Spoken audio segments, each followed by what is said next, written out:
Cuffing అంట, love bombing అంట, ground hogging అంట. దీని అమ్మ కొత్తగా 72 జెండర్స్ పుట్టాయన్నప్పుడు కూడా ఇంత షాక్ అవ్వలరా నేను. పిచ్చి పీక్స్ కాదురా రే, ఇది పిచ్చికి పరాకాష్ట. మనుషుల మధ్య పరిచయాలకు కూడా ఇన్ని పేర్లు ఉంటాయా?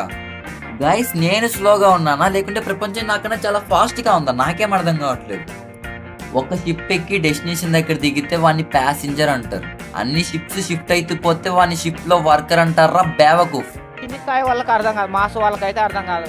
మినిమం డిగ్రీ చదువుకున్న వాళ్ళకి ఐఏఎస్ ఐపీఎస్ పెద్ద పై స్థాయి వాళ్ళకైతేనే అర్థం అవుతుంది. ఇలా ఇన్ని షిప్స్ తిరుగుతూ ఉన్నాం అనుకో, ఏదో ఒక రోజు ఏదో ఒక షిప్ మిమ్మల్ని అడ్డంగా ముంచేస్తుంది. అప్పుడు ఆదుకోవడానికి ఆ దేవుడు కూడా రాడు. సో నేను ఫైనల్ గా చెప్పొచ్చేది ఏంట్రా అంటే,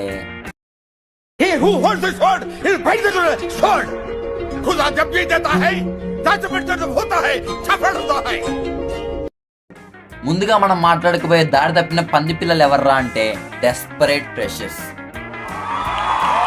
అంటే ఫ్రెషర్స్ లో కొంతమంది కాలేజ్కి వచ్చిందే గోకడానికి గోకించుకోవడానికి అన్నట్టుగా ఉంటారు. వీళ్ళకి కాలేజ్ ఫుల్ నేమ్ కూడా ఐడియా ఉండదు, కానీ అమ్మాయిని గోకడంలో మాత్రం మాస్టర్స్ చేసినట్టు ఉంటారు. ఎక్కడ ఎప్పుడు ఎలా గ్యాప్ దొరికినా చాలు కలిపేస్తారు. మొన్న వాటర్ డిస్పెన్సర్ దగ్గర వాటర్ పట్టుకోవడానికి వచ్చింది ఒక జూనియర్ అమ్మాయి. పరిగెత్తుకుంటూ వచ్చాడు ఒకడు, హాయ్ అన్నాడు. ఆ అమ్మాయి కూడా హాయ్ అనింది. వాడు వాటర్ పట్టుకోవడానికి వచ్చావా అంట. డిస్పెన్సర్ దగ్గరికి వాటర్ పట్టుకోవడానికి కాకపోతే డిష్ వాషింగ్ చేయడానికి వస్తారేంట్రా? కొన్ని ఒక పని చేయరా, నీ క్యారేజ్ బాక్స్ అని దానికి ఇవ్వు, అది అంటుతో ఉంటుంది, నువ్వు బాత్రూమ్ గడుగు. తర్వాత వాడు, నీకు ఒకటి తెలుసా, your body 75% water and I'm thirsty అంట. ఉందరా అసలు పూగా నీకు బుర్రుందా? మీ బాబు అంత ఎట్టు సంపాదించి చదివితే నువ్వు ఇయ్యా నేర్చుకున్నా అంటే ఏంటి ఇప్పుడు తాగేస్తావా దాన్ని? అదేం వాటర్ బాటిల్ ఓట్గా బాటిలారా దాహం వేస్తే తాగేయడానికి?